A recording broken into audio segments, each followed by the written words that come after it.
Week 18, day 2.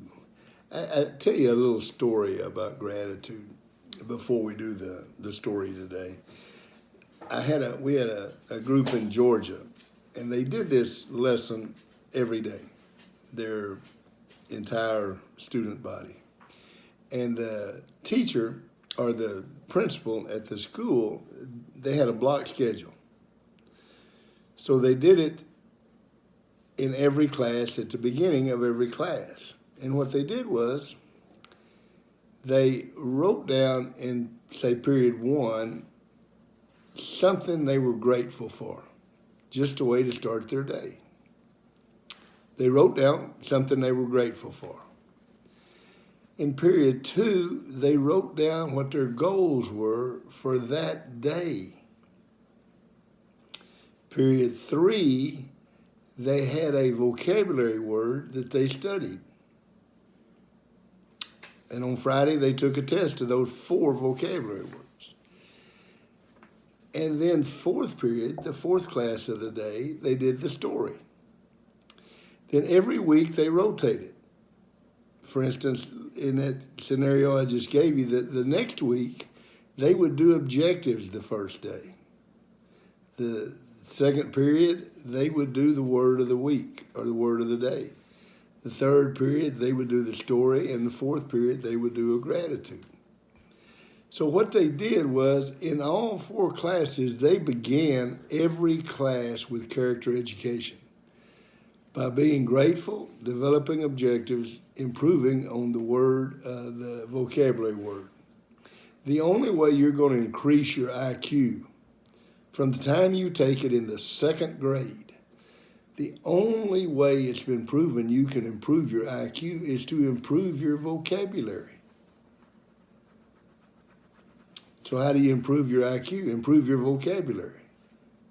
And that is so important. The story today in gratitude. Legend has it that one day the sun did not come up. Would that be something? The people waited all day and finally in the late afternoon went to church and prayed that God would have the sun come back.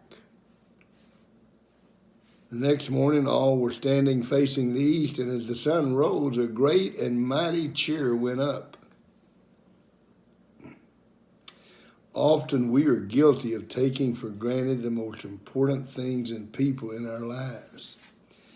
And until they are taken from us, do not realize how grateful we were to have them. Everyone has special people in our lives and special talents, and daily we need to take the time to appreciate what we do have. And you'll hear people my age all the time talk about, I wish I would have told my mom how much I loved her, a lot more than I did. I wish I would have told her how grateful I was for her. Question number 1, who are you grateful for and why? Who in your life are you grateful for? Do you have a friend that screws the braces on you? Do you have someone that makes you feel good? Do you have a school system that does like the school in Georgia and teaches character education every period of the day, begins every class with it? Wouldn't it be amazing if every school in America did that? Well, they had a special principal. And she, it wasn't a doubt about it, they were going to do it. And it's exactly how they did it. Who are you grateful for and why? Write that down and put it in a complete sentence. Who are you grateful for? And don't tell me you're not grateful for anyone. Number 2, what have you done for someone to make them grateful to have you in their life?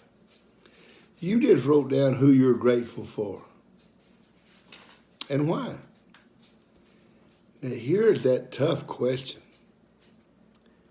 What have you done for somebody else that they would be grateful for you?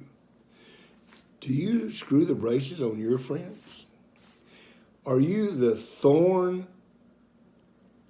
in as far as being a learner? Are you the good soil?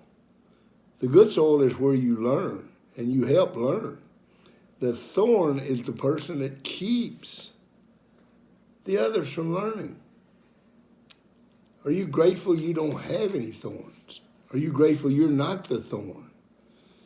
Are you grateful that you're responsible? You accept responsibility for who you are, where you are, and what you are. Are you dependable? Are you grateful for learning the quality of dependability? Are you grateful that you learned to be a listener?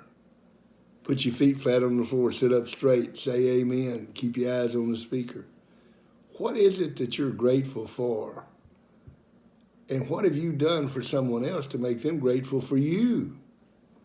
Oh, that's a big one. That's scary. You got to do some thinking, but you do some thinking.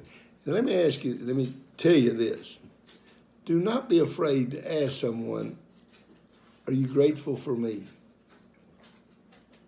And why? And they'll tell you yes or no. And they'll tell you why. And if you can't find anybody, then you're in trouble. I've told this before. Every time we went to a new school, the first thing that everybody on the interview committee had told me was that most of our really good players are walking the hall. They're not out for football. You need to go up in the hallway and recruit. And I always told them, no. If I go up in the hallway and recruit a kid, I'm telling him I can't win without him. And I'm telling the players that are already in the locker room, I can't win with them. So what I did was, because I knew there were some players probably in the hallway that could help us. So I told our players, you guys are on the team. You deserve the opportunity to play football here. Now, if there's anybody up in that hallway that can help us, you go get them. And you sponsor them. If you bring them to me and you say, Coach, I want him on the team, no questions asked. I'm not going to go ask the teachers. I'm not going to check his grades. I'm not going to do anything. If you want him on the team and you're willing to sponsor him for 6 weeks, he's on the team. Do you think those guys that got sponsored, do you think they were grateful? And all the years that I did that, the kids that got sponsored always, and I mean to a person, always panned out. And I really believe that it was because they had a responsibility and a gratefulness to the person that sponsored them. They were not going to let that person down. And I tried to use it because I would say, hey, Billy, your boy John missed practice this morning. Okay, Coach, I'll get with him. They had an accountability partner. Who's grateful for you and why? It's awesome, isn't it? Gratitude. Happiest, healthiest emotion you can have.